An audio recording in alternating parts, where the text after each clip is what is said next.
नमस्कार साथियों, स्वागत है आप सभी का हमारे यूट्यूब चैनल अफेयर पीडिया पर। आज का तारीख है 8 जुलाई 2024 और इस दिन के करंट अफेयर्स के सभी अति महत्वपूर्ण प्रश्न हम लोग इस वीडियो में डिस्कस करेंगे, जो कि आने वाले सभी प्रतियोगी परीक्षाओं के लिए बेहद महत्वपूर्ण होगा। तो चलिए वीडियो को शुरू करने से पहले आज का मोटिवेशन देख लेते हैं। आज का मोटिवेशन है, मुश्किलों से भागा जाना आसान होता है। ठीक है, भाग जाना जो है वो आसान होता है। हर पहलू जिंदगी का इम्तिहान होता है।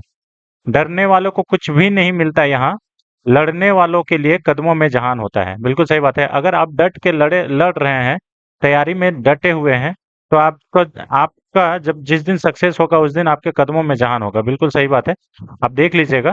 ठीक है, और उस दिन जो आंसू होंगे ना आपके मतलब आंखों में, वो हमेशा मतलब खुशी के आंसू होंगे। ठीक है, तो चलिए कोई बात नहीं, आप अपने प्रिपरेशंस में कंटिन्यू लगे रहिए और एक न एक दिन आपको मंजिल जरूर मिलेगा। ठीक है, इसी मोटिवेशन के साथ आज का पहला क्वेश्चन देख लेते हैं। पहला क्वेश्चन है, हाल ही में जुनोस दिवस 2024 ये कब मनाया गया है? ठीक है, तो जुनोस दिवस 2024 जो है ये 6 जुलाई को मनाया जाता है। ऑप्शन नंबर डी इसका सही आंसर है।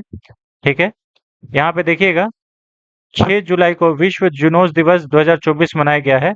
ठीक है, और इसमें क्या है कि जो जूनोस बीमारियां हैं उसके जागरूकता बढ़ाने के लिए मनाया जाता है, जो कि जानवरों से मनुष्य में फैल सकती है। ठीक है, ये जूनोटिक डिजीज होता है। ठीक है, और 6 जुलाई 1885 को विश्व जूनोस दिवस की शुरुआत की गई थी।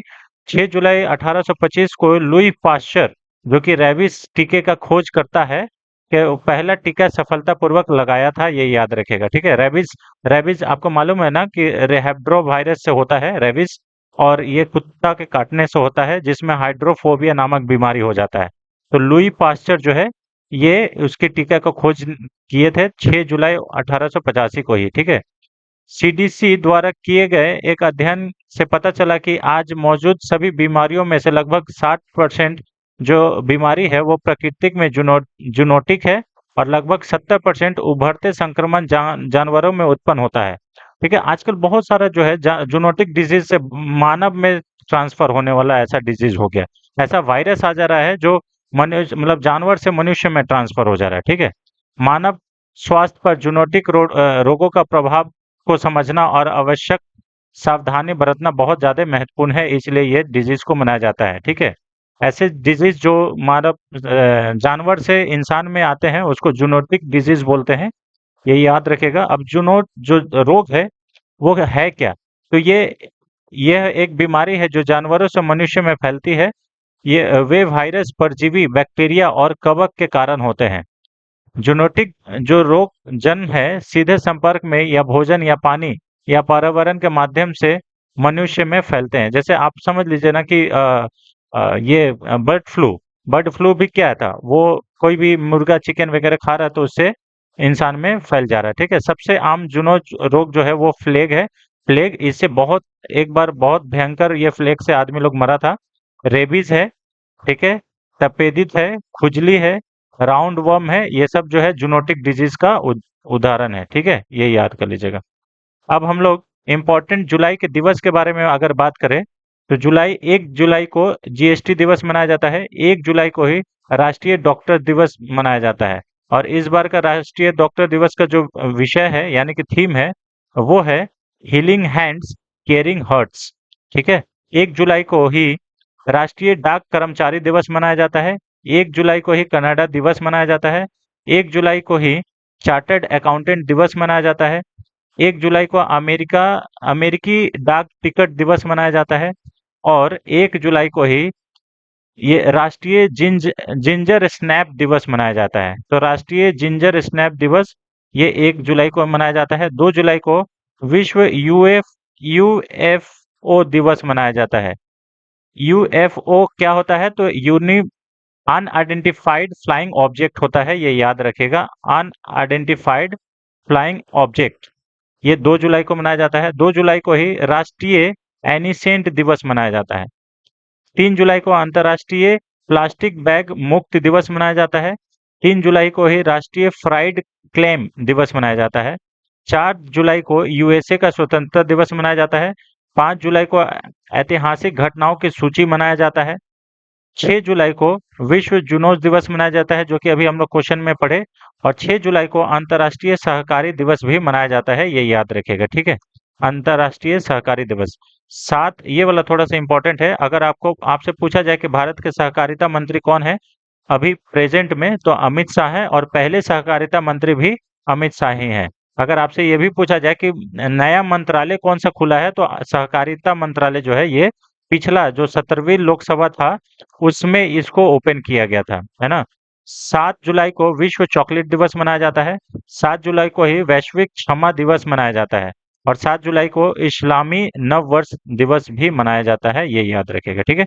तो अभी तक के ये दिवस है। चलिए क्वेश्चन नंबर 2 पे चलते हैं। हाल ही में 6 जुलाई को केंद्रीय गृह मंत्री और सहकारिता मंत्री अमित शाह ने किस राज्य के किसानों के लिए नैनो उर्वरक सब्सिडी योजना शुरू किया है? तो नैनो उर्वरक सब्सिडी योजना जो है अभी हाल ही में अमित शाह ने गुजरात के किसानों के लिए ये शुरू किया है। ऑप्शन नंबर बी इसका सही आंसर है, गुजरात, ठीक है। ऑप्शन नंबर बी, ठीक है। नैनो उर्वरक सब्सिडी योजना शुरू किया गया है। सरकार ने AGR 2 योजना के तहत यह योजना वित्तीय वर्ष 2024-25 के लिए नैनो उर्वरक की खरीद के लिए किसानों को 50% की सहायता प्रदान करेगी, ठीक है। यानी कि 50% आपको देना पड़ेगा, 50% भारत सरकार सहायता करेगी आपको, ठीक है, सब्सिडी के रूप में। शाह ने गांधीनगर में सहकार से समृद्धि सम्मेलन के दौरान यह योजना का अनावरण किया, जो कि 102वें अंतर्राष्ट्रीय सहकारी दिवस के अवसर पर मनाया गया। तो आपको बताएं कि ये सहकारी दिवस 6 जुलाई को मनाया जाता है, और ये कितने क्रम का था? तो 102वें नंबर का था। इसके साथ ही शाह ने कार्यक्रम में 3 किसानों को भुगतान की, ठीक है, शुरुआत की और योजना के तत्काल क्रियान्वयन का प्रदर्शन किया। अंतर्राष्ट्रीय सहकारिता दिवस 1923 से अंतर्राष्ट्रीय सहकारी गठबंधन के द्वारा जुलाई के पहले शनिवार को मनाया जाता है। तो ये याद रखिएगा, जुलाई के पहले शनिवार। इस बार जुलाई के पहले शनिवार कब पड़ा? तो 6 तारीख को पड़ा, ये याद रखिएगा, ठीक है। और ये कब से मनाया जा रहा है? 1923 से मनाया जा रहा है, ये भी याद रखिएगा। यह दुनिया भर में यह दुनिया भर में सहकारी आंदोलन का वार्षिक उत्सव है, ठीक है। संयोग से इस वर्ष अंतर्राष्ट्रीय सहकारी दिवस 6 जुलाई को मनाया गया, जो केंद्रीय सहकारिता मंत्रालय का तीसरा स्थापना दिवस भी था, ठीक है। यानी कि केंद्रीय सहकारिता मंत्रालय का तीसरा स्थापना दिवस भी 6 जुलाई को ही होता है, ठीक है। 102वें अंतर्राष्ट्रीय सहकारिता दिवस का इस बार को जो थीम है वो है सहकारिता सभी के लिए बेहतर भविष्य का निर्माण करती है, ठीक है। ये इस बार का थीम है, ये थोड़ा सा थीम याद रखना है, ठीक है। सहकारिता जो है वो सभी के लिए बेहतर भविष्य का निर्माण करती है, ठीक है। 6 जून 2024 में संयुक्त राष्ट्र महासभा यानी कि यूएनजीए के द्वारा 2025 को अंतर्राष्ट्रीय सहकारिता वर्ष घोषित किया गया है। तो ये बहुत ज्यादा इंपॉर्टेंट है। अंतर्राष्ट्रीय सहकारिता दिवस किस वर्ष को घोषित किया गया है? तो 2025 को घोषित किया गया है। ये थोड़ा सा इंपॉर्टेंट रख लीजिएगा, ठीक है, इंपॉर्टेंट है। चलिए ये देखिए, भारत के गृह मंत्री और सहकारिता मंत्री दोनों हैं, ये जो याद रखिएगा। यहाँ पे भारत ऑर्गेनिक्स यानी कि उर्वरक के लिए ये सब्सिडी दिया जा रहा है, ठीक है। चलिए अब गुजरात की बात करें तो गुजरात को सबसे पहले आप मैप में देखिएगा, ये कोस्ट लाइन शेयर करता है। सबसे ज्यादा, सबसे बड़ा, आपको मालूम होगा कि सबसे बड़ा जो कोस्ट लाइन है वो गुजरात ही शेयर करता है, इम्पोर्टेंट है। और अगर इसकी बाउंड्री बोले तो राजस्थान से भी लगती है, पाकिस्तान से भी लगती है, ठीक है। यहाँ पे अरब सागर से भी लगती है, महाराष्ट्र से भी लगती है, मध्य प्रदेश से भी लगती है। तो यहाँ देखिए, गुजरात की राजधानी जो है वो गांधीनगर है। इसकी क्षेत्रफल 1,96,024 वर्ग किलोमीटर है। सीमा पश्चिम में अरब सागर से, उत्तर में पाकिस्तान से, पूर्व में मध्य प्रदेश, दक्षिण में महाराष्ट्र से लगता है, ठीक है। ये याद रखिएगा, इंपॉर्टेंट। उसके साथ साथ राजस्थान से भी लगती है ना। गुजरात के वर्तमान मुख्यमंत्री की बात करें तो भूपेंद्र भाई पटेल हैं, और वर्तमान राज्यपाल की बात करें तो आचार्य आचार्य देवव्रत हैं। प्रथम राज्यपाल यहाँ पे मेहंदी नवाब जंग थे, और प्रथम मुख्यमंत्री गुजरात के डॉक्टर जीवा राव मेहता थे, ठीक है। उसके साथ साथ अगर जनसंख्या की बात करें तो जनसंख्या जो है 6.04 करोड़ राज्य की कुल जनसंख्या है, जिसमें से पुरुष जनसंख्या 3.4 करोड़ है, और महिला जनसंख्या 2.89 करोड़ है। ये जो आपको आंकड़े बता रहे हैं ये 2011 के सेंसस के अकॉर्डिंग है, ये भी याद रखिएगा। ठीक है, अभी सेंसस हुए नहीं है, 2021 में होने वाले थे लेकिन नहीं हुआ। ठीक है, लेकिन अब देखिए परिसीमन आयोग का रिपोर्ट जो है वो आने वाला है, उसके बाद फिर का सेंसस भी होगा। लिंग अनुपात की बात करें तो 909 महिलाएं प्रति हजार पुरुष हैं। जनसंख्या घनत्व 308 व्यक्ति प्रति प्रति वर्ग किलोमीटर। साक्षरता दर अगर बात करें राज्य का तो 78% जो है वह साक्षर यहाँ पे लोग हैं, जिसमें से पुरुष साक्षर 85.8%, महिला साक्षरता दर जो है वो 69.7%। मुख्य भाषा यहाँ पे गुजराती बोली जाती है। जिलों की संख्या जो है वो 33 है। उच्च न्यायालय की बात करें तो अहमदाबाद हाई कोर्ट जो है यहाँ पे है अहमदाबाद। ऑप्शन नंबर ये अहमदाबाद है, ये याद रखिएगा। ठीक है, और अगर गुजरात राज्य दिवस की बात करें तो ये 1 मई को राज्य दिवस मनाता है। ठीक है, पर्यटन केंद्र में नल सरोवर, पक्षी अभयारण्य, साबरमती आश्रम, हड़प्पा स्थल, लोथल, उसके बाद पोरबंदर, कांडला बंदरगाह, ये सब सारे गुजरात में स्थित है। प्रमुख नृत्य में गरबा डांस और रास यहाँ के प्रमुख नृत्य है। प्रमुख त्योहार में मकर संक्रांति, जन्माष्टमी, डांगी दरबार और राघवर राव मेला, ये सब लगता है यहाँ पे। उद्घाटन उत्पादन में अग्रिम जो है ये कपास और मूंगफली में सबसे ज्यादा है। पूरे देश भर में सबसे ज्यादा कपास का और मूंगफली का उत्पादन गुजरात राज्य करता है। विधानमंडल की बात करें तो यहाँ पे एक सदनीय विधानमंडल है। विधानसभा में सदस्यों की संख्या 182, लोकसभा में सदस्यों की संख्या 26, राज्यसभा में सदस्यों की संख्या 11। ठीक है, राजकीय पक्षी हंसावर है और राजकीय पशु गिर सिंह है। कांडला बंदरगाह भारत का गुजरात राज्य के कच्छ जिले में स्थित देश का सबसे बड़ा बंदरगाह है। आयात निर्यात यानी कि इंपोर्ट एक्सपोर्ट से पूरे विश्व से साथ जुड़ा हुआ है। कांडला बंदरगाह प्रशासन कांडला पोस्ट ट्रस्ट के हाथ में दिया हुआ है, ये याद रखिएगा। भारत सरकार जहाज रानी मंत्रालय के हाथ में है इसका। ठीक है, अहमदाबाद यूनेस्को द्वारा मान्यता प्राप्त भारत का पहला विरासत विश्व धरोहर विरासत है, ये याद रखिएगा अहमदाबाद का। ठीक है, अहमदाबाद भारत का पहला शहर है जिसको विश्व धरोहर का सूची में दर्जा दिया गया है। ठीक है, और गल्ले श्रीलंका के बाद एशिया में तीसरा शहर है। ठीक है, अहमदाबाद शहर की स्थापना सुल्तान अहमद शाह ने की थी, ये भी याद रखिएगा। अहमदाबाद की स्थापना जो है सुल्तान अहमद शाह ने की थी। अगर आपका जीआई टैग के बारे में बात किया जाए तो ये 10 वर्षों के लिए दिया जाता है। ठीक है, 10 ईयर्स के लिए दिया जाता है। किसी भी क्षेत्र में विशेष प्रकार का जो पदार्थ है उसको दिया जाता है ना।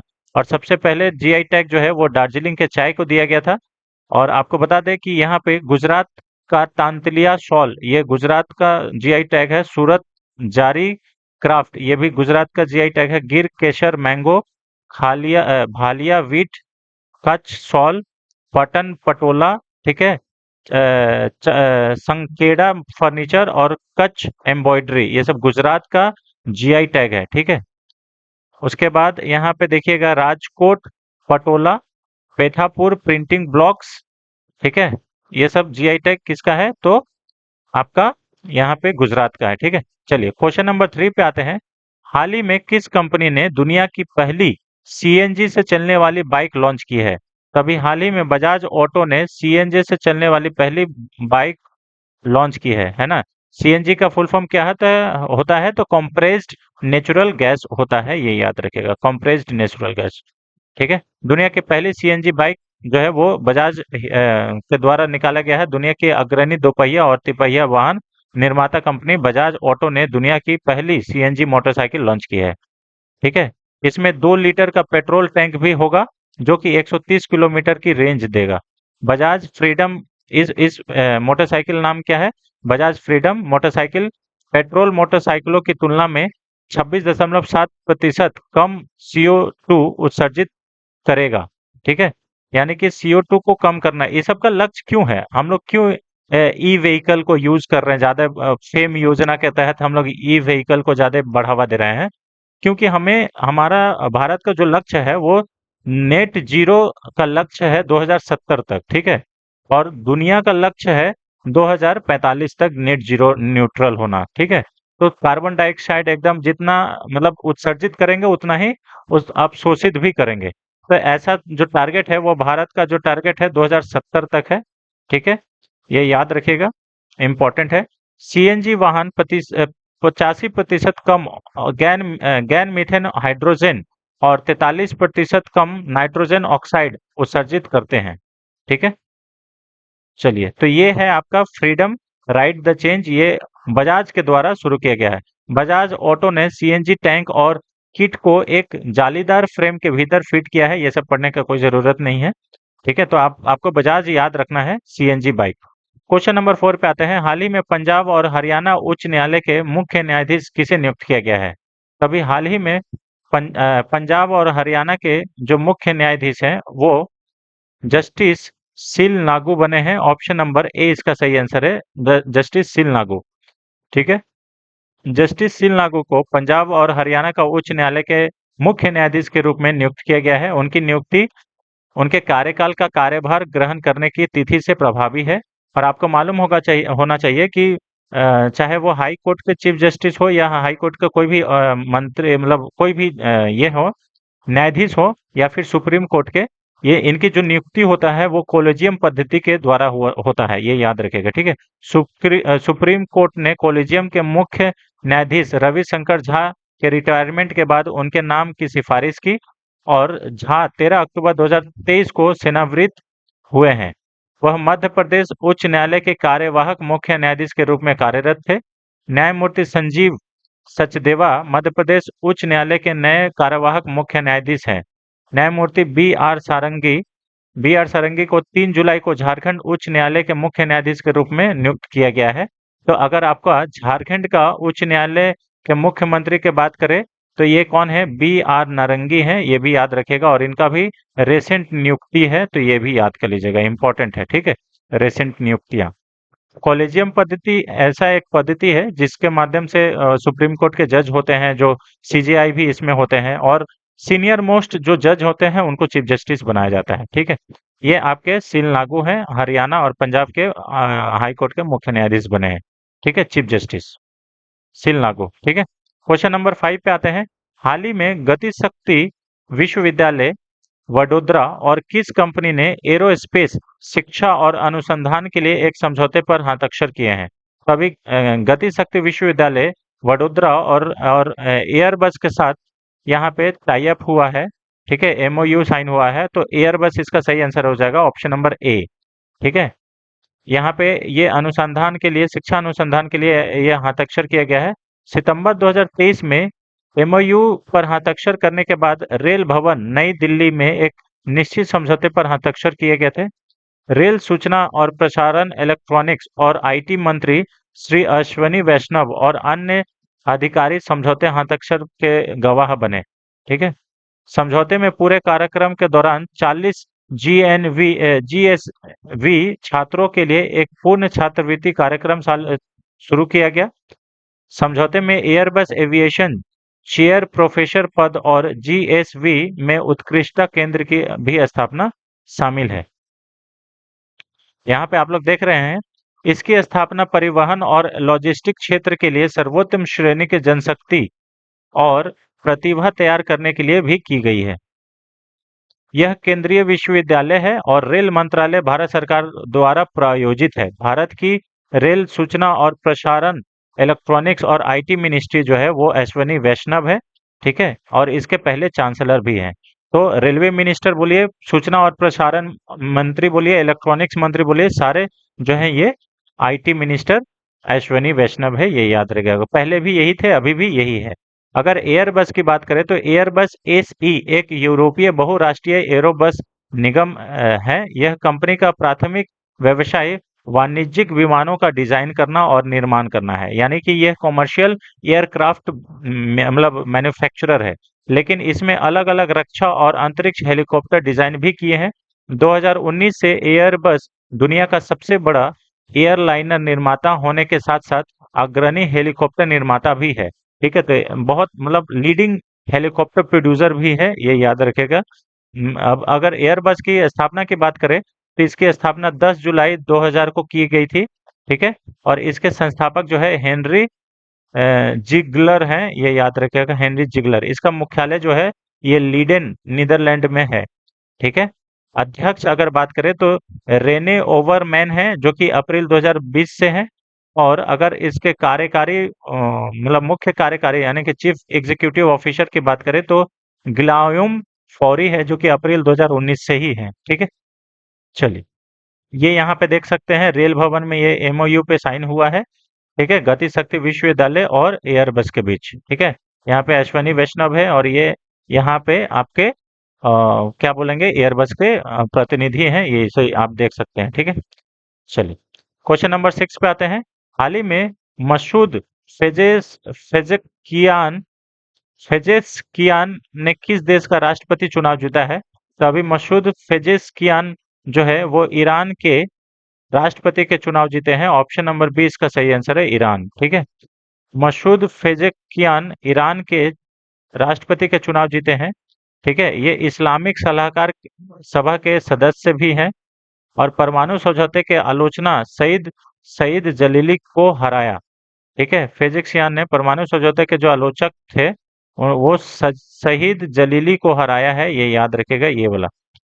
ठीक है, मई में एक हेलीकॉप्टर दुर्घटना में इब्राहिम रईसी की मौत हो गई थी। आपको मालूम होगा, अजरबैजान के दौरे पे वो गए थे और वहीं पे खराब मौसम के कारण इनका हेलीकॉप्टर जो है वो क्रैश हो गया था। तो उनका उनके जगह पे मतलब प्रेसिडेंट का जो पद था वो खाली था। ठीक है, यह ईरान का 14वां राष्ट्रपति चुनाव था। 1779 में इस्लामी गणतंत्र ईरान की स्थापना के बाद राष्ट्रपति चुनाव के लिए इस चुनाव में सबसे कम मतदान दर्ज किया गया है। ईरान की राजधानी तेहरान है, इसकी मुद्रा रियाल है। सरकार का जो प्रकार है वो एकात्मक राष्ट्रपति इब्राहिम इस्लामी गणतंत्र है। ठीक है, अब यहाँ पे देखिए ये यही जीत के आए हैं, ये याद रखेगा। और राजधानी बता दिए, ये मुद्रा भी बता दिया। अभी राष्ट्रपति जो है अभी के लिए फिलहाल के लिए वो है मोहम्मद मुखबर, जो कि अब ये हो जाएंगे, है ना। और सर्वोच्च नेता जो है वो अली खुमैनी है, ये याद रखेगा, ये सर्वोच्च नेता है, कमांडर इन चीफ। ठीक है, अगर आप मैप के वर्ल्ड मैप की बात करें तो वर्ल्ड में यहाँ पे आप ये भारत देख सकते हैं। भारत यहाँ पे ये नॉर्थ, ये आपका वेस्ट, सॉरी ईस्ट, और ये वेस्ट, और ये नीचे में साउथ। तो आप देखेंगे कि भारत का वेस्ट साइड में अगर चलेंगे तो सबसे पहले पाकिस्तान पड़ेगा और पाकिस्तान से सटा हुआ जो है वो ईरान है। ईरान देखिए बहुत बड़ा कंट्री है, ये देख सकते हैं आप। ठीक है, और ये पूरा का पूरा ईरान है और यहीं पे ये देखिए ये इसकी राजधानी तेहरान है। यहाँ पे ये जो अजरबैजान है ना, इसी जगह पे इनका जो हेलीकॉप्टर है वो क्रैश हुआ था। ठीक है, तो ये आप यहाँ पे देख लीजिएगा। ईरान के साथ अभी भारत का जो ये है संबंध है वो काफी अच्छे हुए हैं, क्योंकि आपको मालूम होगा कि अमेरिका के द्वारा काटसा एक्ट के through, countering American adversaries through trade section act के थ्रू इसके ऊपर बहुत सारा सैंक्शन लादा गया था और ये भारत को बोला गया था कि आप मतलब ईरान के साथ व्यापार नहीं करेंगे। लेकिन अब जो है भारत जो है ईरान के साथ काफी कुछ अच्छा मतलब व्यापार कर भी रहा है, तेल आयात भी कर रहा है और इसके साथ वहां पे डैम का भी निर्माण कर रहा है। ठीक है, चलिए, क्वेश्चन नंबर 7 पे आते हैं। हाल ही में केंद्र सरकार ने 8 कैबिनेट समितियों का पुनर्गठन किया है। निम्नलिखित में से कौन सुरक्षा पर कैबिनेट समिति का सदस्य नहीं है? तो देखिए, इस कैबिनेट जो कैबिनेट कमिटी ऑन सिक्योरिटी, जिसको सीसीएस भी कहते हैं, इसमें ये विद्युत मंत्री नहीं है। ऑप्शन नंबर डी इसका सही आंसर है। बाकी होम मिनिस्टर, फाइनेंस मिनिस्टर और ऑफ कोर्स प्रधानमंत्री तो रहते ही रहते हैं। ठीक है, और इसमें विदेश मंत्री भी होते हैं। ठीक है, तो सुरक्षा कैबिनेट समिति में प्रधानमंत्री होते हैं, रक्षा मंत्री होते हैं, ठीक है, और गृह मंत्री होते हैं, वित्त मंत्री होते हैं, विदेश मंत्री होते हैं। ठीक है, तो ये सब मंत्री आपको नाम याद रखना है। प्रधानमंत्री नरेंद्र मोदी है, रक्षा मंत्री राजनाथ सिंह है, गृह मंत्री अमित शाह है, वित्त मंत्री निर्मला सीतारमन है और विदेश मंत्री एस जयशंकर है। जो पहले 17वीं लोकसभा में थे मंत्री, वो अभी भी मंत्री हैं। कुछ कुछ जैसे सिविल एविएशन मिनिस्टर बदल गए हैं। ठीक है, कुछ कुछ मिनिस्ट्री जो है वो बदला गया है। प्रधानमंत्री नरेंद्र मोदी और गृह मंत्री अमित शाह के साथ कैबिनेट की नियुक्ति समिति में कोई भी बदलाव नहीं किया गया है। ठीक है, जो पहले था वो अभी भी यही है। कैबिनेट की नियुक्ति समिति नौकरशाहों की नियुक्ति के लिए जिम्मेदार है। ठीक है, उसके बाद एच डी कुमारस्वामी और ललन सिंह को आर्थिक मामलों की कैबिनेट समिति के सदस्य के रूप में जोड़ा गया है।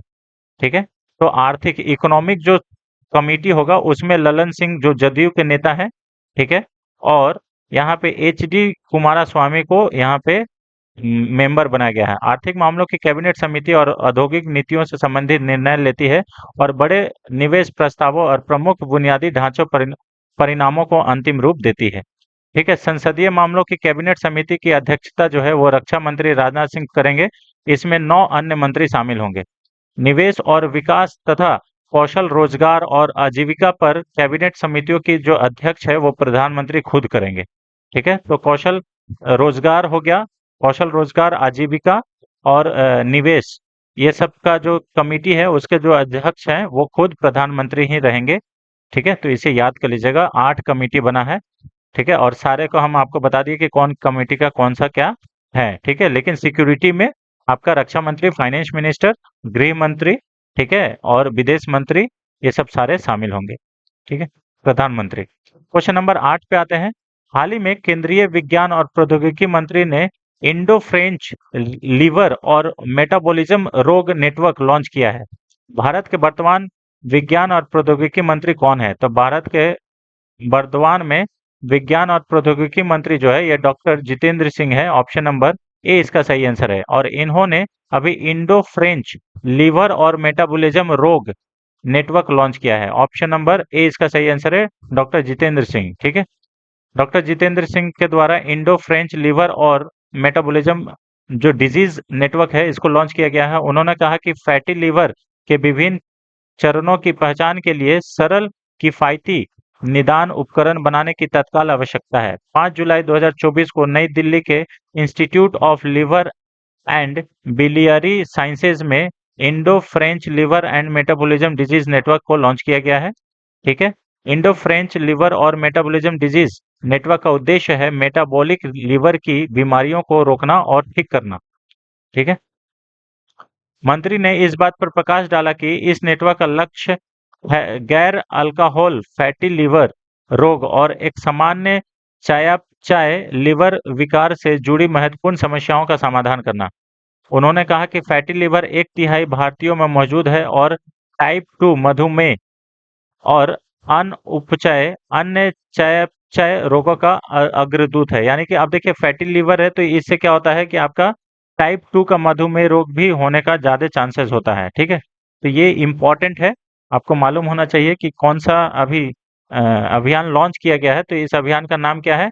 इंडो फ्रेंच लिवर और मेटाबॉलिज्म डिजीज नेटवर्क। ठीक है, चलिए।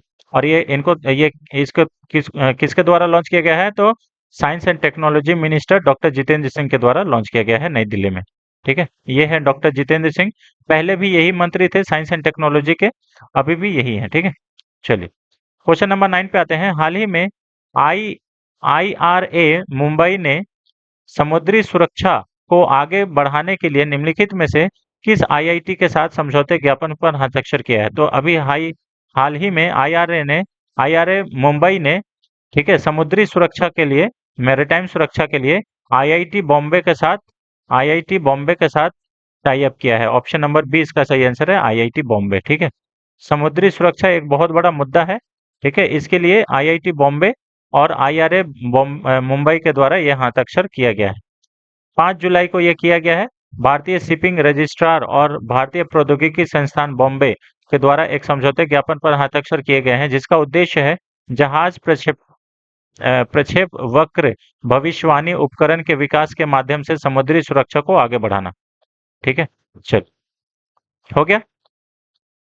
अब क्वेश्चन नंबर 10, आज का लास्ट क्वेश्चन फ्रेंड्स। हाल ही में विश्व की सबसे पुरानी गुफा पेंटिंग निम्नलिखित में से किस देश में खोजी गई है? तो विश्व की सबसे पुरानी गुफा पेंटिंग जो है अभी हाल ही में ये इंडोनेशिया में खोजी गई है। ऑप्शन नंबर ए इसका सही आंसर है, इंडोनेशिया। इसकी राजधानी जकार्ता है। ऑप्शन नंबर ए इसका सही आंसर है। ठीक है, दुनिया की सबसे पुरानी गुफा पेंटिंग जो है वो इंडोनेशिया में खोजी गई है। वैज्ञानिकों ने इंडोनेशिया के सुलावेसी द्वीप, ये जो सुलावेसी आइलैंड है, इस पर चुना पत्थर की गुफा की छत पर 3 मानव जैसी आकृतियों की एक जंगली सुअर के साथ बातचीत करते हुए चित्रित करने वाली कलाकृति को खोज किया है। ठीक है, यानी कि जंगली सुअर से कोई बातचीत करते करते वैसा चित्रकारी किया गया है, उसके बारे में ये गुफा में वो ये चित्र में बनाया हुआ है। शोधकर्ताओं ने लियांग करम पुआंग गुफा के अंदर पेंटिंग की न्यूनतम आयु का पता लगाने के लिए एक नया नए वैज्ञानिक दृष्टिकोण का उपयोग किया गया है। यह पेंटिंग दुनिया के सबसे पुरानी गुफा पेंटिंग है, जो कि कम से कम लगभग 51,200 साल पुरानी है। ठीक है, इस पेंटिंग के लगभग 36 इंच गुना है, 15 इंच का एक सुअर सीधा खड़ा है और साथ ही 3 छोटी मानव जैसी आकृतियां हैं। तो ऐसा भी आपसे क्वेश्चन पूछा जा सकता है कि अभी दुनिया की सबसे पुरानी गुफा पेंटिंग इंडोनेशिया में खोजी गई है, इसमें किस जानवर को चित्रित किया गया है? तो इसमें सुअर को चित्रित किया गया है, ये याद रखिएगा। ठीक है, इसे गहरे लाल रंग के एक ही शेड में रंगा गया है। गुफा में सुअरों की अन्य छवियां भी है। ठीक है, यहाँ देखिए ये वाला है, 3 मानव चित्रित है, यहाँ पे सुअर का भी ये देखिए सुअर बना हुआ है।